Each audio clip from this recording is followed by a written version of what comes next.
Hello everyone, welcome back. मैं वो चंदन। Good morning, good afternoon, आप कुछ भी समझ सकते हैं जब भी आप इस वीडियो को देख रहे हैं। आज हम बात करने वाले हैं पिच डेक पे। पिच डेक आपने बहुत जगह सुना होगा। हर काम के लिए अगर आप मार्केट में जाते हो, अगर आप स्टार्टअप हो, आप फंड उठाने जाते हो तो आपको पिच डेक मांगा जाता है। अगर आप एक अच्छा बिजनेस प्लान बनाते हो तो आपसे पिच डेक मांगा जाता है। जब आप किसी भी तरीके से अपने कंपनी को या खुद को रिप्रेजेंट करते हो तो हम पिच डेक मांग लेते हैं। कई स्टार्टअप पे डाउट रहता है पिच डेक खुद बनाना चाहिए, किसी एक्सपर्ट से बनवाना चाहिए। और कई बार होता है वो किसी एक्सपर्ट से ही पिच डेक बनवा देते हैं और बहुत सारे पैसे खर्च करते हैं। मार्केट में आज के समय 15,000 से लेकर 5 लाख तक चार्ज किए जाते हैं पिच डेक और फिनांस डेक बनाने पे। आज हम इस वीडियो में सिखाएंगे पिच डेक बनाते कैसे हैं। मैक्सिमम 30 मिनट्स के अंदर आप पिच डेक की सारी चीज़ें, डू डोंट, सब कुछ जान जाएंगे। और आपको कोई 50,000 रुपये वेस्ट करने की जरूरत नहीं है। आपको बस पता है क्या करना है। नीचे एक बटन होगा, आपको बस उसे दबा देना है। अच्छे से पता है आपको, ठीक है। तो स्टार्ट करते हैं। ज़्यादा इस पर बातें नहीं करेंगे, इसकी चीज़ें बताएंगे कैसे एक नॉर्मल स्टूडेंट पैसा कमा सकता है। मैं ऐसे बहुत सारे स्टूडेंट्स को जानता हूँ, स्पेशली BBA MBA वालों को, जो कई कंपनियों का मार्केट रिसर्च करने के नाम पे, पिच डेक बनाने के नाम पे थोड़ा सा अच्छा सा कैनवा यूज कर लेते हैं। उसके नाम पे काफ़ी अच्छे खाते 10,000 12,000 चार्ज करते हैं। And they earning approx 1 lakh to 2 lakh per month as a internship career, और कह सकते हैं एज ए फ्रीलांसर। कुछ लोग कंपनी के अंदर इंटर्नशिप के लिए करते हैं, कुछ लोग फ्रीलांसर के तौर पे कर रहे हैं। तो द मोस्ट इंपॉर्टेंट पार्ट, आप सभी के लिए पिच डेक उतना ही इंपॉर्टेंट है। तो बस शुरू हो जाइए। कहाँ शुरू होना, मुझे शुरू होना है, आपको बस सब्सक्राइब करना चाहिए। ओके, स्टार्ट करते हैं। पिच डेक है क्या? एक चीज़ देखिए, पिच डेक एक प्रेजेंटेशन है, अपने आप को प्रेजेंट करने का तरीका। चाहे वो फाउंडर हो, अपने को फाउंडर खोजने के लिए प्रेजेंट करता हो, आप इन्वेस्टर के पास प्रेजेंट करते हो, या फिर आप सोसाइटी किसी ऐसे के पास प्रेजेंट कर रहे हैं जिससे आपको कुछ चाहिए। फैक्ट है, कुछ चाहिए नहीं, कुछ तो अपनी ब्रांडिंग के लिए। तो पिच डेक एक चेहरा है, आप समझ लो। हमारा मेकअप किट है चेहरे का। वैसे स्टार्टअप्स का या कंपनियों का या फिर ब्रांड का मेकअप किट पिच डेक होता है, जो पहला लेसन बताता है। नॉर्मली पिच डेक में 12 स्लाइड होते हैं। कुछ लोग बहुत ज़्यादा 15 20 25 स्लाइड्स डाल देते हैं, जिसकी जरूरत नहीं है। मैं क्यों नहीं होता है जो हम आपको वीडियो के आखिर में पता चल जाएगा।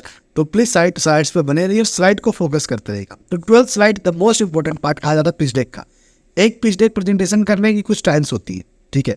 एक होता है, कुछ लोग कहते हैं elevator pitch. Elevator pitch maximum 45 second to 60 seconds का होता है, यानी 1 मिनट का। Normal pitch deck 3 minute to 5 minutes का होता है। इसलिए इसे 12 स्लाइडर बनाते हैं कि आपको अच्छा टाइम भी मिले और चीज़ें अच्छे से आप बता भी पाओ। आप बहुत बड़ा स्लाइड बना दोगे, आपने 30 स्लाइड बना दिया, आपके पास 5 मिनट है, आप नहीं बता पाओ। तो कम स्लाइड में सारी चीज़ें अटैच करना, उससे अच्छे तरीके से बताना। तो स्टार्ट करते हैं। फर्स्ट स्लाइड, जिसको हम बोलते हैं company introduction, the most important part, introduction.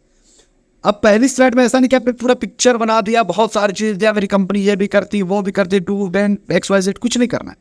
Normal company का लोगो डाला, अपनी कंपनी का टैगलाइन डाला और छोटा सा कंपनी का इंट्रो, मैक्सिमम 160 वर्ड्स, ताकि जब आप स्टेज पे जा रहे हो, प्रेजेंट कर रहे हो, बेसिक इंसान आपकी कंपनी के बारे में समझ जाए, वो आपकी स्टार्टअप के बारे में समझ सके कि आप बताना क्या चाह रहे हो। The first important part, first page सिर्फ और सिर्फ कंपनी का इंट्रो होना चाहिए, आपका नहीं होना चाहिए, और वो भी लिमिटेड्स में होना चाहिए। दूसरा होता है टीम। याद रखिए, कई बार कुछ इन्वेस्टर्स टीम का स्लाइड आखिरी मांगते हैं, कुछ पहले में मांगते हैं। ये जो स्लाइड मैं 12 बता रहा हूँ, यही इंपॉर्टेंट स्लाइड्स है। इसके अलावा ये आगे पीछे होते रहते हैं, ठीक है। कई बार टीम स्लाइड आखिरी चली जाती है, कई बार रेवेन्यू स्लाइड फर्स्ट में कुछ लोग मांगते हैं। तो टीम स्लाइड, अब क्या होता है, कई बार स्टार्टअप गलती क्या करते हैं, टीम स्लाइड में वो अपना तो डालते हैं, our mentors, our innovators, XYZ, बहुत कुछ डाल देते हैं। ये सब मत डालिए। टीम का मतलब आपके डायरेक्टर्स, जो को फाउंडर है, फाउंडर है, बस उतना ही। और उनकी रोल एंड रिस्पॉन्सिबिलिटी आपके स्टार्टअप में, आपकी कंपनी में क्या क्या है, बस इतना ही डालना है टीम में। बहुत ज़्यादा इसे बड़ा और बहुत ज़्यादा परेशान करने वाला नहीं बनाना है। सिंपल सा नाम, आपका एजुकेशन क्वालिफिकेशन क्या है, आप कंपनी में डायरेक्टर हैं प्लस को फाउंडर है, या CEO की पोस्ट पे है, CFO है, CTO है। इसके अलावा भी अगर आप कोई CFO के अलावा भी कोई रिस्पॉन्सिबिलिटी कर रहे हैं, CEO के अलावा भी कुछ काम देख रहे हैं कि आप स्टार्टअप है, आपको सब कुछ देखना है, तो बस आपको वही लिखना है डिटेल में। मेंटोर्स का नाम, अलग अलग लोगों का नाम, सिर्फ ये दिखाने के लिए हाँ मेरी कंपनी इतना भी है, इतना भी है, ऐसे ऐसे मेंटोर्स जुड़े। किसी को नहीं फर्क पड़ता है, स्पेशल इन्वेस्टर्स को नहीं फर्क पड़ता है, क्योंकि उन्हें पता है कि भैया आप क्या हो।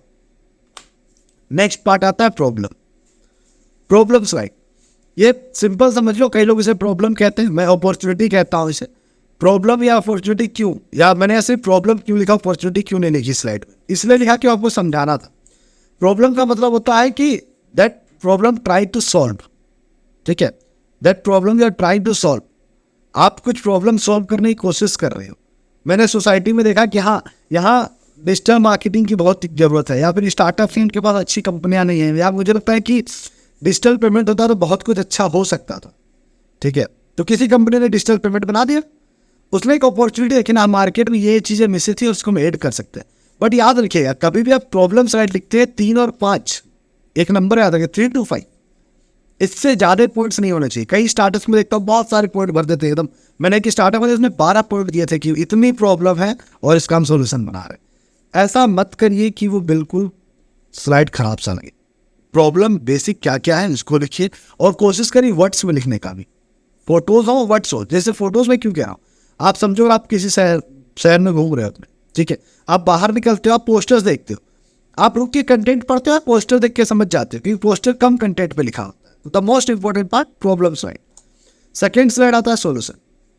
आपने जो प्रॉब्लम बताया, ठीक है, मैंने बताया कि होटल्स हैं और बहुत हैवी प्राइस्ड हैं, एक होटल 40,000 का मिल रहा है, मैं एक बजट फ्रेंडली होटल बना रहा हूँ। तो द वर्ड इज काफ़ी, कि वो वर्ड ही काफ़ी कि हाँ बजट फ्रेंडली, ठीक है। तो ये बड़ा इंपॉर्टेंट पार्ट है स्लाइड्स बनाने के लिए। तो सॉल्यूशन में जो प्रॉब्लम हमने एग्जैक्ट लिखा उसी का सॉल्यूशन लिखिए। ऐसे नहीं कि प्रॉब्लम आपने कुछ और लिखा है, सॉल्यूशन कुछ और लिखा है, वो जर्नी मैच होनी चाहिए। नेक्स्ट स्लाइड आता है आपका प्रोडक्ट और सर्विस। आपका एक्चुअली प्रोडक्ट है क्या, आप एक्चुअली काम कर क्या रहे हो, ठीक है। कुछ एग्जांपल्स के साथ, आप सार्स बेस हो, रेवेन्यू बेस हो, या किस बेस पे हो, आपका प्रोडक्ट क्या है, ठीक है। आपने मोबाइल बनाया है तो आपके मोबाइल की क्या यूनिकनेस है, ओवरऑल आपका बेसिकली प्रोडक्ट क्या है। एक स्लाइड इसके बाद आप जोड़ भी सकते हो और हटा भी सकते हो, जिसको हम लोग यूएसपी कहते हैं, यूनिक सेलिंग प्रोपोजिशन। कई इन्वेस्टर्स मांगते हैं और कई इन्वेस्टर नहीं मांगते हैं, तो आप इसको चाहो तो ऐड भी कर सकते हो, चाहो तो हटा भी सकते हो। तो the most important part is the product and service, कि आपने क्या प्रोडक्ट बनाया है और डिज़ाइन किया है। इसके बाद आता है बिजनेस मॉडल, सबसे इंपॉर्टेंट पार्ट। याद रखिएगा, ये 3 तो पहले आपको फ्रेम बनाते हैं, आप एक स्टोरी बनाते हो कि हाँ ये प्रॉब्लम देखी, इसका ये सोल्यूशन था और हमने इस सोल्यूशन को निकाल के ये प्रोडक्ट बनाया। लेकिन प्रोडक्ट बनाने से नहीं होता है, द मोस्ट इंपॉर्टेंट पार्ट पैसा कैसे बने। तो ये आता है बिजनेस मॉडल से, कि आपका जो प्रोडक्ट है वो कौन से बेस है, वो पैसा कैसे बना रहा है, ठीक है, उसकी रेवेन्यू कैसे हो रही है, वो इनकम कैसे कर रहा है। तो वो रिटेल बेस है, फ्री टू फ्री सर्विस है, सब्सक्रिप्शन मॉडल है, लीजिंग मॉडल है, फ्रेंचाइज मॉडल है, तो वो किस तरीके से आप उस पर देख सकते हो। वो आपका बिजनेस मॉडल कौन सा है, सार्स से लेके सब कुछ, ठीक है, एफिलिएटेड मार्केटिंग, जो भी आपको लगता है कि हाँ ये मेरा मॉडल है बिजनेस मॉडल, और जिससे जो पैसा बना रहे हो वो भी एग्जाम्पल के साथ, कि पर ट्रांजेक्शन आप 10% चार्ज करते हैं, 20% चार्ज करते हैं, तो वो बिजनेस मॉडल का एक मोस्ट इंपॉर्टेंट पार्ट होता है कि आपका ये बिजनेस मॉडल है। इसके बाद आता है एक इंपॉर्टेंट पार्ट जिसको हम कहते हैं ट्रैक्शन, ठीक है।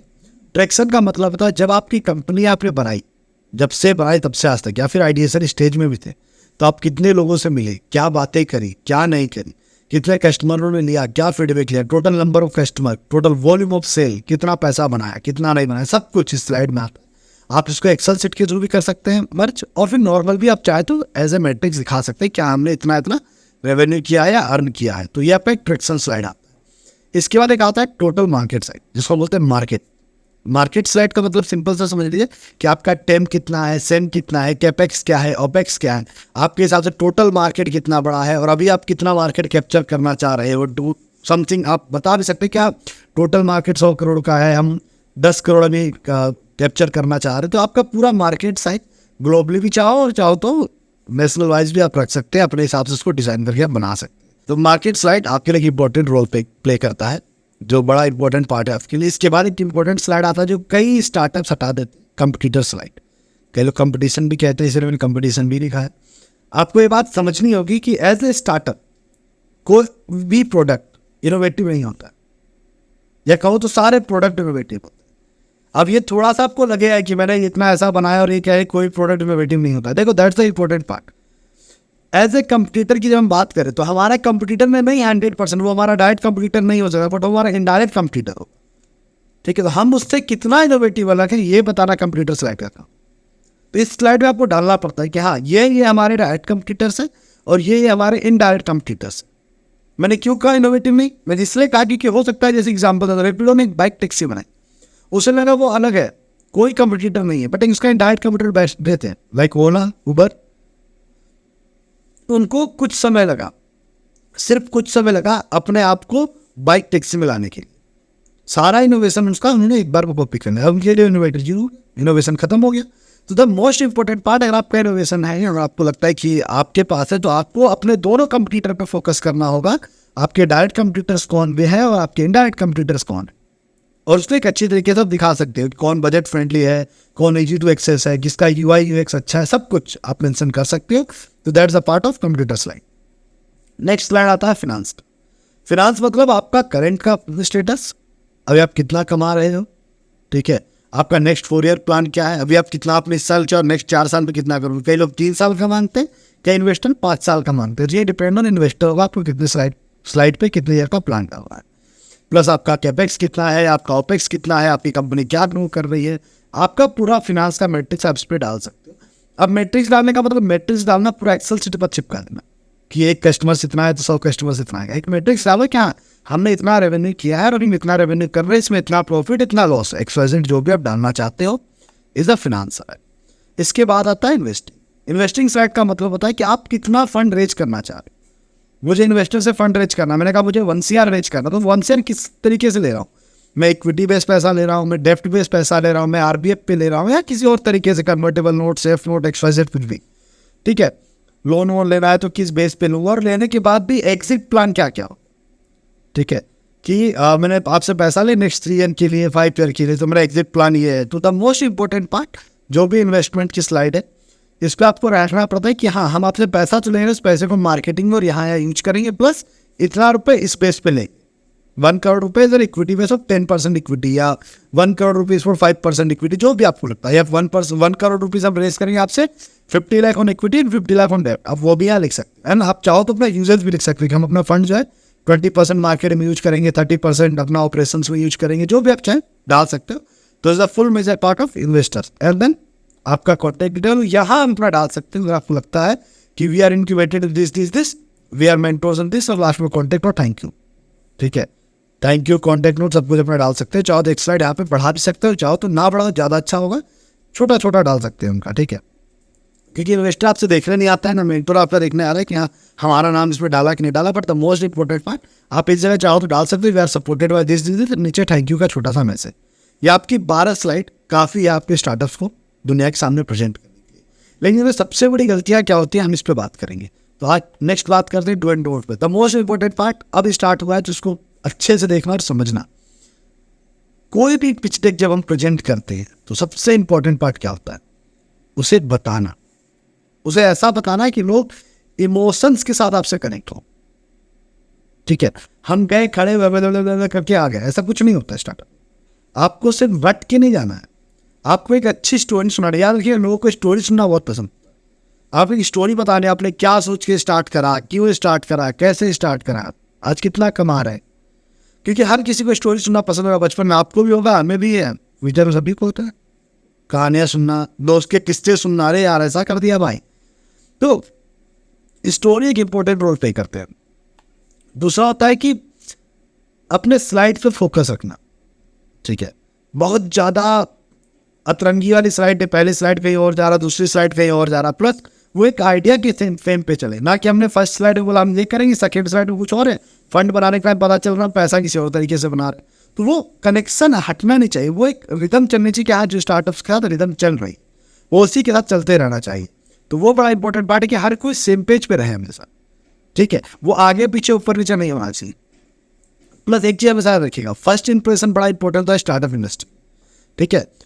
फर्स्ट इंप्रेशन हो तो ये नहीं कह रहा हूँ कपड़े बहुत मायने रखते हैं, बट हाँ इंप्रेशन जरूरी होता है। मतलब जैसे आप अगर पिच देना शुरू करो ना, समझ लो आपके पास सिर्फ 2 से 3 मिनट है, और आपको 3 मिनट में ऐसी ज़्यादा दिखानी है कि लोग आपकी तरफ खींचे आते हैं, आपसे बैठ के 20 मिनट तक बात करें। सेम वही पिच डेक का काम है। पिच डेक उतना अच्छा होगा, और अगर आप उतना अच्छा बोलते हो, याद रखना पिच डेक का काम सिर्फ 10% है, क्योंकि ये मेल पे ही हो जाता है या फिर प्रेजेंट करने जाओगे। 80% कहो तो काम तुम्हारा है प्रेजेंटेशन का, तुम कितना अच्छा से प्रेजेंट कर पाते हो। बाकी 10% डिजाइनिंग मेल का मान लो, ठीक है, या 20% पिच का मान लो, 80% प्रेजेंटेशन का मान लो, ठीक है। तो बड़ा इंपॉर्टेंट रोल है कि आप उसको उतना अच्छा से इंप्रेशन बनाइए अपनी, उतना अच्छे से प्रेजेंट करिए जैसे एक जादूगर प्रेजेंट करता है जादू सन से, ताकि लोग देखते रहते। कभी पहला जादू ऐसा नहीं खाता कि आप खिंच बैठ ही जाओ, अरे यार बड़ा अच्छा है, कुछ देर बैठते हैं। से आपको ऐसे ही स्टार्ट करना, और जिस इस एनर्जी से स्टार्ट करो वो एनर्जी इक्वल चलनी चाहिए, ना कि स्टार्ट क्या हाई पिच पे फिर अपने आप नीचे आ गए। तो ये बड़ा इंपॉर्टेंट पार्ट है। जब आप प्रेजेंट करते हो तो सबसे बड़ी गलतियाँ जो स्टार्टअप्स करते हैं फाउंडर्स आज के समय, वो क्या करते हैं, वो बस एक कहानी बताते हैं, बहुत बड़ा इमोशन नहीं कुछ नहीं, चले जाते। ये एक बहुत बड़ी प्रॉब्लम है आपके साथ। याद रखना, कई बार इन्वेस्टर सिर्फ पैसे लगाने के लिए नहीं बैठा है, उसको एक बार विजन भी चाहिए होता है कि आप ये करना चाहते, अब ये बनाना चाहते। तो सिर्फ हवा में प्रेजेंट मत करो, अगर आप कुछ प्रेजेंट कर तो उसको स्टोरी के बियॉन्ड भी दिखाओ। हो सकता है कोई सिर्फ देख रहा है कि हाँ मेरा पैसा बढ़ के आएगा, कोई इन्वेस्टर सोचता है, कोई इन्वेस्टर सोचता है नहीं यार पैसा तो ठीक है, इसमें पैसे के साथ साथ सोशल सर्विस भी ऐड है। कुछ इन्वेस्टर सोच रहा है नहीं पैसे के साथ सोशल सर्विस इन सबसे अलग, ये बंदे में दम है, इस बंदे को सपोर्ट करना चाहिए तो ये कुछ और अच्छा करने का। तो आपको उसको बियॉन्ड भी दिखाना है, अगर ये जीतना है कि क्या मेरे आइडिया की बियॉन्ड की दुनिया है और ये इतना बड़ा हो जाएगा अभी इस लेवल पे, लेकिन ये बड़ा होगा तो इतनी चीज़ों को अपने अंदर ऐड कर लेगा। ये बड़ा इंपॉर्टेंट पार्ट है। Plus font size, format, back का डिज़ाइन, ये सब कुछ सेम होना चाहिए ताकि वो प्रेजेंटेशन कॉन्स्टेंट दिखे और सेम स्लाइड में चलता रहे। कुछ बेतुका सा ना लगे, पहला स्लाइड हरा, दूसरा लाल, पीला, काला, नीला, ऐसा ना कर दो। बहुत लोग करते हैं, हमारा प्रोडक्ट सर ब्लैक है इसलिए हमने इस पेज के स्पेशली ब्लैक रखा है, वो ऐसा मत करो कुछ ऐसा जो आपके डेक को खराब कर दे। एक सबसे बड़ी चीज़ें है, अगर आप प्रेजेंट करने आ रहे हो तो प्लीज़ रिक्वेस्ट होता है मेरा हमेशा सभी से भी कि आप ना अपने मैट्रिक्स को अच्छे से जानो। आप फाउंडर, ठीक है, आप कंपनी चला रहे हो और आपको अपनी कंपनी का मैट्रिक्स बिल्कुल यहाँ फिट होना चाहिए कि हाँ इतना परसेंटेज कस्टमर, इतना ये, इतना रिटेंशन, इतना नंबर। तो नंबर से एक तो क्लियर भी सुनाई देते हैं, लाउड सुनाई देते हैं, ठीक है। मेरे 1 लाख कस्टमर हैं और 1 लाख कस्टमर मुझे 1 रुपये पर डेली के हिसाब से पे करते हैं, तो सिंपल समझ में आ रहा है कि 1 लाख का इनका डेली का रेवेन्यू है, जिसमें मेरा 30% रिटेंशन रेट है, इतना मार्केट रेट है, जो भी आप बताते हो। तो द मोस्ट इंपॉर्टेंट पार्ट कि आपके नंबर्स और मैट्रिक्स बिल्कुल क्लियर होने चाहिए, ना कि वो कन्फ्यूजन माने होने चाहिए, ताकि मैं पूछ रहा हूँ आप कन्फ्यूज हो रहे, बार बार मुड़ के स्लाइड की तरफ देख रहे। जो गलतियाँ पिच को ख़राब कर देती हैं और कई बार हम अच्छा आइडिया होने बाद भी लोग ध्यान नहीं देते हैं, उसमें सबसे पहली गलती ये थी बहुत सारे बुलेट्स पर। मैंने बताया जैसे प्रॉब्लम स्लाइड हुआ, सोल्यूशन स्लाइड हुआ, या बाकी चीज़ों में बहुत सारा डू एंड डोंट्स का इंपॉर्टेंट पार्ट समझिए। बहुत बड़ा इंपॉर्टेंट पार्ट होता है बुलेट्स पॉइंट का। कुछ बुलेट्स पॉइंट अच्छे लगते हैं, बहुत ज़्यादा बुलेट पॉइंट सेम उस गाड़ी की तरह लगती है जिसमें बहुत सारी गोलियां चला दी गई, डॉट डॉट डॉट डॉट भर के रखा है। तो प्लीज़ ये गलती ना करो, बहुत सारे बुलेट्स पॉइंट मत डालें। दूसरा, कई स्टार्टअप एक एक पेज का तो पर्सनल इंट्रो बनाते हैं, मेरे ने ये किया, मैं इस पे पहले इस कंपनी में था, ये था वो था, और एक स्लाइड जो पिछले जो 12 स्लाइड की मैंने बताई है, 25 से 26 कई बार 30-30 स्लाइड के लोग बना के लाते हैं। अब आप सोचो कि इन्वेस्टर जो सुबह से पिच सुन रहा हो और आपका नंबर 8वां या 7वां है, क्या होगा उसके साथ? वो बोर होगा, ठीक है यार खत्म कर दिया की। तो आपको ये समझना होगा कि सुनने वाला बंदा भी वैसा ही होगा जो 2-4 बंदे को सुन रहे हो, और आप भी वैसे ही। कम बनाओ स्लाइड्स पे कम और आपकी बोलने पे ज़्यादा फोकस करें। तो पिच डेक नीचे जो स्लाइड्स होते हैं मैक्सिमम 12 रखिए। बहुत ज़्यादा लगता है कि आपको हाँ यूएसपी डाला, ये डाला, 15 स्लाइड, इससे ऊपर मत ही जाना। अपने स्क्रिप्ट को देखो और उसको जब लोगों को बताओ तो वो नहीं लगना चाहिए कि हाँ आप बिल्कुल एक रट्टू तोता और रोबोट की तरह बस पढ़ रहे हैं। आपको स्क्रीन से नहीं, ऑडियंस की आंखों में या जर्नलिस्ट की आंखों में, जो आपके सामने इन्वेस्टर बैठे उनको आंखों में मिला के बात, क्या यार ये सही है, ये कर सकते, ये नहीं कर सकते, ये आइडिया अच्छा है, ये आइडिया अच्छा नहीं है। तो द मोस्ट इंपॉर्टेंट पार्ट, आप रोबोट मत बन जाना कहीं प्रेजेंटेशन के समय। आपको बनना एक आदमी है, एक फाउंडर है जिसके अंदर कॉन्फिडेंस है, जो स्क्रिप्ट नहीं देख रहा, खुद से बोल सकता है।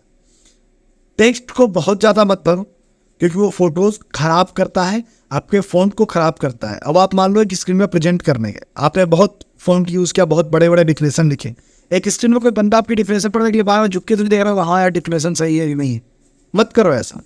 इसे क्लियर कट अबाउट कि हाँ इंपॉर्टेंट पार्ट है जो वही लिखो। प्लस प्रिपेयर होके जाओ, अपने ही जहाँ गए वही जाए, कंफ्यूज मत हो जा रहे यार अच्छा ये वाला भी नहीं था क्या, अच्छा ये भी बोलना था, ये क्वेश्चन नहीं थे। क्वेश्चंस के बारे में प्रिपेयर होके जाओ। बहुत सारे क्वेश्चन मैं कई बार कहता हूँ कि खूब सारे प्रेजेंटेशंस दो, रिजेक्ट होने की बात नहीं, सीखने की बात है। तो बिल्कुल तैयार होके जाओ हर चीज़ के लिए, क्या ये सवाल भी हो सकता है, ये भी हो सकता है। अपने सब्जेक्ट के लिए तो प्रिपेयर रहो। हमने पूछा लाइसेंस बन गया, आप बोलोगे नहीं इसके बारे में तो पता ही नहीं था सर, तो क्लियर जर्नी सर लाइसेंस नहीं बना, तो प्रोसेस है, बहुत जल्द हम कंप्लीट कर लेंगे। तो ये बड़ा इंपॉर्टेंट पार्ट है। फॉन्ट साइज बड़ा इंपॉर्टेंट समझो, जरूरत है। जब आप पिच डेक में कुछ लिखते हैं तो कहाँ बोल्ड यूज होना चाहिए। कुछ लोगों में देखता हूँ जब पिच डेक बनाते हैं सारा फॉन्ट एक तो बोल्ड होता है प्लस कैपिटल यूज करते हैं। कैपिटल फॉन्ट यूज करने से आप बच्चे रखते हो कि स्कूल का बच्चा, उसको लगता है कि आप पहले में वर्ड डाल दो, पीछे से बूम बाम लाइट लगा दो तो अच्छा लगता है। ऐसा कुछ नहीं है, आप अच्छा बनाओ। फॉन्ट साइज रेगुलर यूज करो, 28 से 30 या 32 का, 44-45 सब डिपेंड करता है आपको कहाँ बोल्ड करना है, कहाँ हल्का करना है, बट वो ऐसा मत करो जो भद्दा सा लगने लगे। तो एक एग्जैक्ट 4 साइड यूज करो जो सही हो आपके लिए भी और सभी के लिए भी। तो बेसिकली पिच डेक का पूरा था। अगर आपको कोई भी डाउट हो आप मुझे मेल कर सकते हैं ceo@edcindia.in पे। मैं फिर से बोल दे रहा हूँ ceo@edcindia.in पे। हमारी टीम आपको रिवाइट कर लेगी। प्लस पिच डेक बनाने के लिए प्लीज़ अपने पैसे मत बर्बाद करें। वीडियो अच्छा लगा तो प्लीज़ उन स्टार्टअप्स तक पहुँचाइए जिन्हें इसकी ज़रूरत है, जो मार्केट जाके पैसे ख़राब कर रहे हैं। अगर आपको लगता है कि आपको अभी पिच डेक में स्पेशल मेंटरशिप चाहिए तो आप मुझे मेल कर सकते हैं, मेरी टीम आपसे कनेक्ट कर लेगी। पैसे बचाओ यार, उसको मार्केटिंग में लगाओ। ओके, थैंक यू, मिलते हैं फिर नेक्स्ट वीडियो में।